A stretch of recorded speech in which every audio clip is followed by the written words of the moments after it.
이것도 재밌는 얘기인데, 테슬라 박애주의자와 테슬라 에고이스트, 이거는 뭐냐면 자동차를 살 때 이걸 선택할 수 있게 해준다는 거예요. 근데 당연히 어떤 차가 이렇게 왔어요. 어떤 차가 오는데 차가 온대. 어떤 사람이 있어요. 내가 차를 운전하고 가요. 근데 그 사람을 피하면 내가 다치고 그 사람을 피하지 않으면 저 사람이 다쳐요.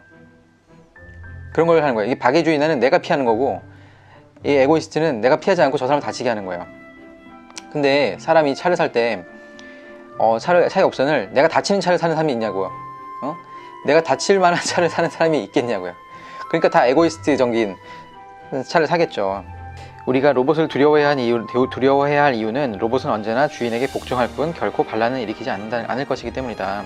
그러니까 사용자가 누구에 따라서 마찬가지인 거예요. 이것도 전쟁에, 아니면 지휘관에 전쟁에 쓰는 로봇이 있으면은 그걸 지휘하는 사람에 따라서 엄청 심하게 그 예외 없이 다 학살할 수도 있다는 거죠. 예. 이것도 있어요. 독재자는 의료보장이나 평등을 제공할 뿐 아니라 심지어 자신을 사랑하게 만들고 적들을 증오하게 만들 수도 있을 것이다. 생명기술과 정보기술이 융합하는 시대에 민주주의는 현재 형태로는 살아남을 수 없다. 민주주의는 근본적으로 새로운 형태로 재탄생해야 한다. 안 그러면 인간은 디지털 독재 안에서 살게 될 것이다. 디지털 독재는 실제로 가능한 이야기라고 되어 있습니다. 지금 21세기에 역사상 가장 불평등한 사회가 생겨날 수 있다. 왜냐면 데이터를 가진 사람이 미래를 차지하기 때문에 대략의 데이터가 없는 사람과 있는 사람은 너무 차이가 심할 거예요. 단순히 지금까지 돈의 문제가 아니라 데이터, 정보의 문제는 완전히 다른 문제이기 때문에 생명기술이 발전하면서 경제 불평등을 생물학적 불평등으로 전환하는 일이 가능해질 수 있다. 이게 무슨 말이냐면은 머지않아 생명 자체를 돈으로 살 수 있을 것이다. 2100년에는 부유층이 정말로 빈민층 거주자들보다 더 재능있고 창의적이고 똑똑할 수 있다는 것이다. 일단 부유층과 빈곤층 사이에 실제로 능력 격차가 벌어지게 되면은 그것을 좁히기란 거의 불가능해질 것이다. 여기 앞으로도 좀 나올 텐데, 처음에는 우리가 어떤 질병을 고치기 위해서 조작을 하잖아요. 질병을 고치고 어떤 약이 나올 거예요. 여기도 어떤 게 있었냐면은 이해하기 쉬운 얘기로 비아그라 얘기 나와요. 비아그라는 처음에 심장 때문에 나온 약이에요. 근데 이제 이게 발기와 관련돼서 효과가 있다는 거예요. 근데 요즘에는 발기부전 때문에 쓰시는 분이 아니라 발기가 잘 되시는 분들도 더 쓴다는 얘기야. 그러니까 정상인들을, 원래는 부족한 거를 높이려고 정상적으로 만들려고 약이나 어떤 기술들이 발전됐다면은 그 다음에는 항상 그 정상적인 사람들도 정상보다 더 뛰어나기 위해서 그 같은 기존의 약을 쓴다는 얘기예요. 더 활용할 수도 있다는 얘기죠.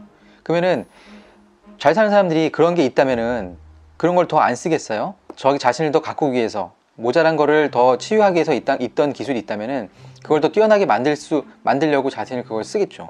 그걸 쓴다는 얘기를 이제 나중에 하게 됩니다. 바이두였다. 바이두, 맞다. 그래서 데이터를 소유를 규제하는 것, 그러니까 이것도 마찬가지예요. 만약 부와 권력이 소수 엘리트의 수중에 집중되는 것을 막고 싶다면 그 열쇠는 데이터 소유를 규제하는 것이다. 말이 안 되는 거죠, 이건. 그런데 지금은 어떻게? 선두주자는 구글과 페이스북, 바이두, 텐센트 같은 데이터 거인들이다. 이미 하고 있기 때문에 시작은 항상 먼저 하는 사람들이 이길 수밖에 없게 되죠, 지금은. 이 광고 어떻게 나와요, 진짜. 이제는 가장 중요한 거는 이 광고가 알고리즘에 의해서 넘어가기 때문에 우리 광고 업체들이 다 죽게 되죠, 이제는. 그리고 인기 많은 앱이 사업 모델로서는 부적격이고 단기적으로는 손실을 초래할 수 있지만 데이터를 빨아들인 것으로 보자면 그 가치는 수십억 가치에 이른다. 카카오가 그랬고 페이스북이 그렇습니다. 가지고 있는 것만으로도 가치는 충분하다. 그러니까 돈이 항상 걸리지 않더라도 데이터만 가져도 가치는 충분하다는 거예요. 이제서야 우리가 어느 정도로 데이터 정보화 사회이니까 정보를 가진 사람이 돈이 된다, 이 얘기가 이제는 조금씩 실감이 나는 건 페이스북하고 이런 기업들 때문입니다. 여기는 좀 넘어갈게요. 이제 마크 저커버그가 이제 조금 되게 세계를 좀 통합하고 싶어 하나 봐요, 얘가. 그 얘기가 좀 나오더라고요. 요거는 말하고 갈게요. 페이스북의 목표가 글로벌 혁명을 일으키는 것이라면 온라인과 오프라인의 간극을 잇는 일부터 훨씬 잘해야 할 것이다. 인류를 통합하기 위해 결정적인 걸음은 인간에게 몸이 있다는 사실을 헤아리는 것이다. 그러니까 이게 단순히 정보만으로는 안 되고, 그리고 어떤 온라인 상에서도 활성화되려면 오프라인에서도 활성화돼야 되는 전제가 있어야지 오프라인에서도 활성화된다는 일입니다. 왜냐하면 사람은 몸이 있으니까, 육체적인 존재니까. 교육은 중요해서 이거는 좀 말하고 넘어갈게요. 앞으로의 교육을 얘기하고 있어요.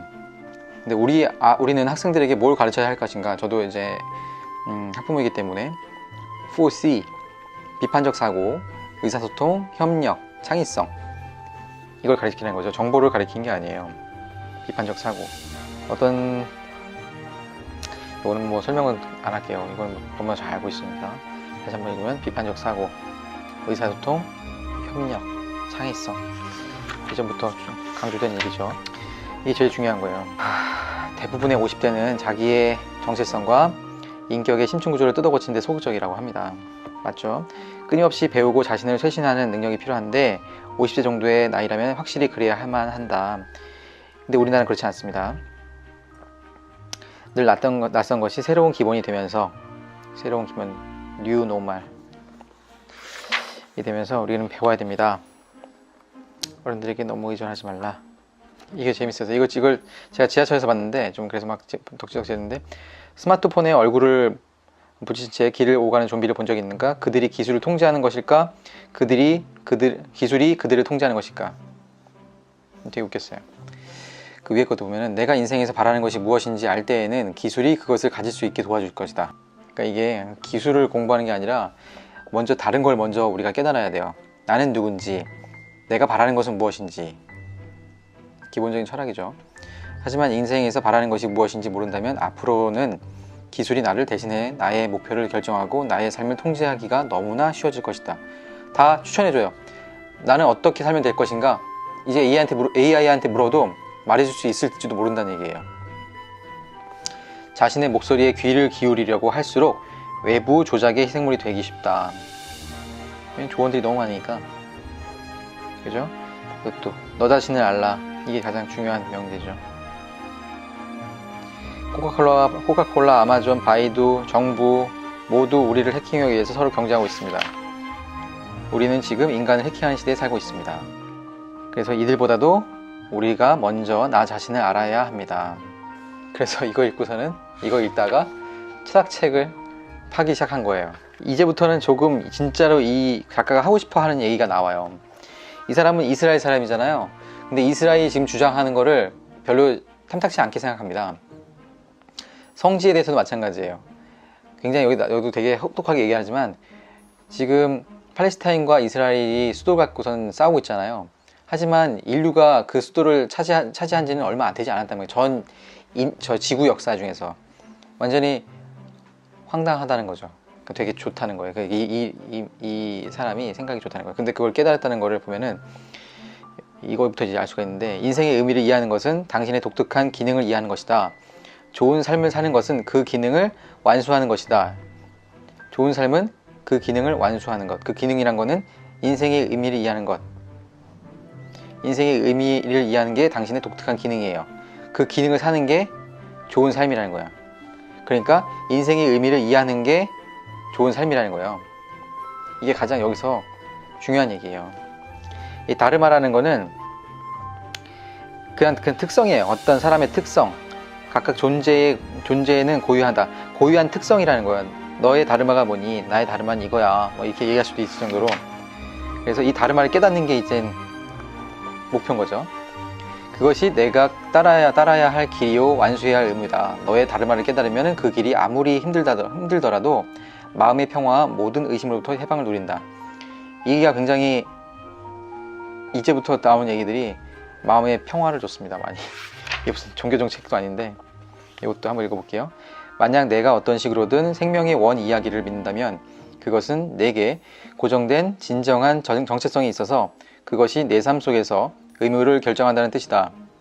몇 년 동안이나 나는 그 정체성을 의심하거나 모를 수도 있다. 하지만 언젠가는 어떤 위대한 결정의 순간에 그것이 모습을 드러내면서 나는 우주적 드라마 속에 내 역할을 이해할 것이다. 그런 후에는 숱한 시련과 고난에 직면하더라도 결코 의심하거나 자포자기하지 않을 것이다.